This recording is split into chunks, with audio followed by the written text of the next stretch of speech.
Fala galera, bem-vindos a mais um Triplo F. O cara que interpretou o maior pesadelo dos traficantes do Rio de Janeiro agora interpreta de forma brilhante o maior narcotraficante de todos os tempos.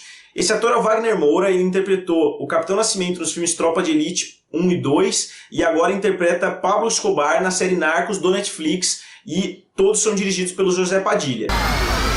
We had no idea what we were in for. Durante as últimas décadas, uma adaptação da vida do Pablo Escobar foi muito cobiçada aí pelos executivos de Hollywood, porém nunca saiu do papel de forma satisfatória. Alguns filmes até tentaram abordar o cartel de Medellín, como o filme Emprego de Risco ou Blow, com Johnny Depp em 2001, mas aborda muito pouco, ele aborda mais a entrada da droga nos Estados Unidos e como acontecia a distribuição dentro dos Estados Unidos mesmo. Isso até virou tema de uma das temporadas da série Entourage da HBO, em que um ator tenta dirigir e protagonizar um filme sobre o Pablo Escobar e constantemente as pessoas falam pra ele que não vai dar certo, porque nunca deu certo um projeto sobre a vida do Pablo Escobar. Isso é muito interessante de ver. A gente vê que é um dos projetos mais cobiçados aí dos últimos anos, que, tudo bem, não foi pro cinema, mas está indo pro Netflix de uma forma muito satisfatória. E eu acho que deu certo no Netflix, primeiro porque eles têm muita liberdade criativa, e segundo porque em 10 episódios eles têm mais tempo de desenvolver. Eu acho que a história deles seria realmente muito maciça para colocar num filme de 1h30 ou 2 horas.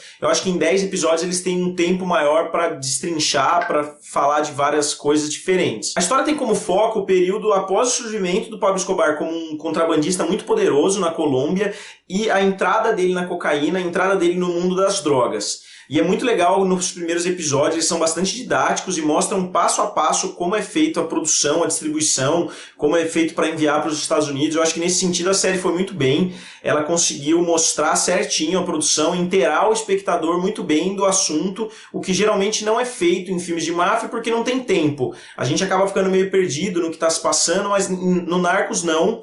É muito pelo contrário, eu acho que eles perdem até muito tempo com cenas expositivas sobre como funciona, sobre os acordos, e às vezes eles poderiam ter dedicado um pouquinho mais de tempo para o desenvolvimento dos personagens. Para desenvolver a narrativa, eles usam narração, que é um artifício muito utilizado em filmes de crime, porque a gente pega um dos personagens como narrador e consegue evoluir a história de uma maneira muito mais rápida, evoluir com saltos temporais, a gente dá um pulo temporal e explica em uma frase ali o que aconteceu. Isso sem a narrativa fica bastante difícil de acontecer, a gente vê que o Lobo de Wall Street tem Os Bons Companheiros, Cassino, isso é uma fórmula muito utilizada pelo Martin Scorsese e eu acho que eles utilizaram muito bem aqui também, apesar da narração em alguns momentos ser bem fraquinha. Eu acho que o personagem que eles pegaram para ser o narrador foi o personagem errado, talvez eles pudessem ter pegado alguém do lado, justamente do lado do Pablo Escobar e não um dos policiais, porque eu acho que o policial, a narração dele acaba sendo meio monótona e em diversos momentos a gente acaba nem prestando muita atenção no que ele está falando. A trama se passa num período de praticamente 15 anos entre a evolução do Pablo Escobar e a política e a polícia e como que a Colômbia e o mundo está lidando com essa ascensão dele. Eu acho que isso é muito interessante, a gente vê tanto a investigação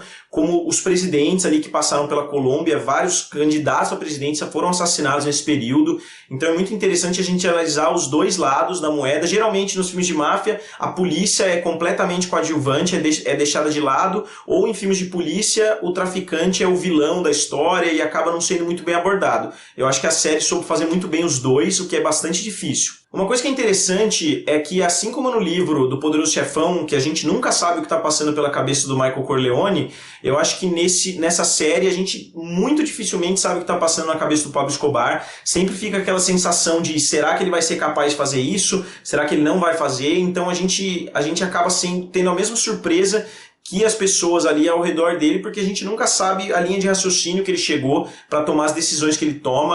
Ele discursa sempre pelo bem do povo colombiano, ele quer chegar à presidência, mas a gente nunca sabe se isso é um objetivo dele, porque ele é bonzinho, ele é um Robin Hood, ou se ele é somente um vilão maquiavélico ali, que está usando as drogas para tomar o poder, a força para ele. Os crimes cometidos pelo Escobar são praticamente o ponto alto da série, cada episódio geralmente tem um crime muito grande que ele comete. Se você olhar a lista de atrocidades que ele já cometeu, não tem nem espaço para colocar no seriado, nem metade do que ele já fez. É muito interessante a gente ver as cenas reais reais que também são mostradas na série. Uma das coisas criticadas na série Ao Redor do Mundo foi o sotaque do Wagner Moura como Pablo Escobar. Ele fala bem espanhol, mas ele não tem um sotaque perfeito.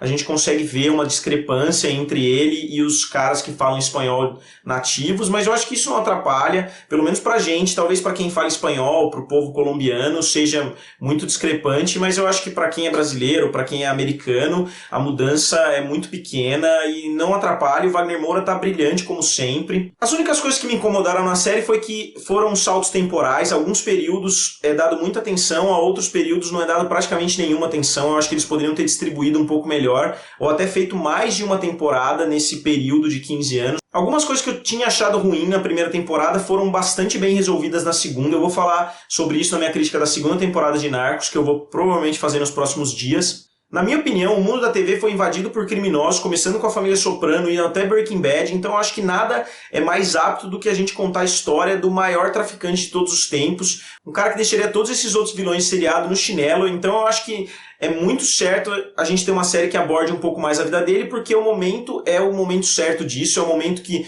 os vilões, os anti-heróis estão explodindo aí nas telinhas. Então eu acho que a série veio no momento certo, foi explorada da maneira certa, tem alguns problemas que foram resolvidos na segunda temporada. Então eu dou para Narcos, primeira temporada, 4 estrelas.